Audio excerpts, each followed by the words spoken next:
আজকের recipe baked Mayo cheese prawn new year পার্টির starter হিসেবে খুব ভালো যাবে। উপকরণ হিসেবে এখানে আমি বড় সাইজের গলদা চিংড়ি নিয়েছি, সঙ্গে নিয়েছি চিজ, বাটার, মেয়োনিজ, রসুন কুচি, চিলি ফ্লেক্স, ধনেপাতা কুচি।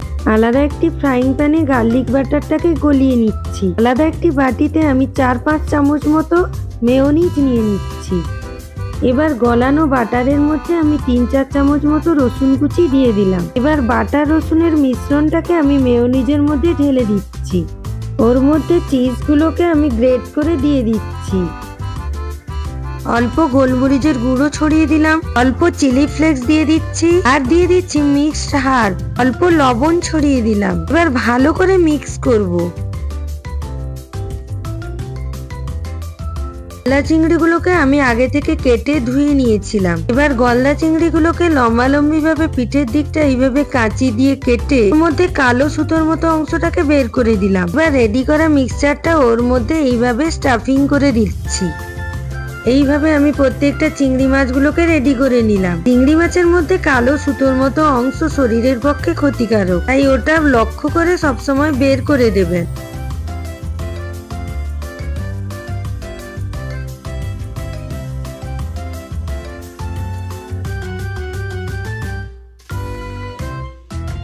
এবার চিংড়ি মাছগুলোর গায়ে আমি গার্লিক বাটার ব্রাশ করে দিচ্ছি।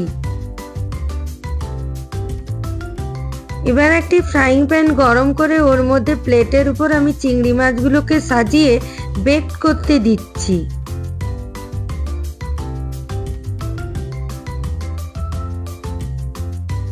ঢাকা লাগিয়ে 15-20 মিনিট মতো বেক করব। দেখুন আস্তে আস্তে কি সুন্দর চিংড়ি মাছগুলোর কালার চেঞ্জ হয়ে গেছে আর চিজগুলো গলতে শুরু করেছে। রেডি আমার বেক চিজ মেয়োনিজ প্রন। উপরে ধনেপাতার কুচি ছড়িয়ে দিচ্ছি। এতে স্মেল ও টেস্ট দুটোই খুব ভালো লাগবে। বেক করার সময় গ্যাসের ফ্লেমটাকে মিডিয়ামে রাখতে হবে। এই রেসিপিটা কিন্তু একদম গরম গরম পরিবেশন করবেন। আশা করি সকলের ভালো লাগবে। আজ এই পর্যন্তই, আবার হাজির হব নতুন কোনো রেসিপি নিয়ে। আমার চ্যানেলটিকে লাইক, শেয়ার, সাবস্ক্রাইব ও ফলো করুন।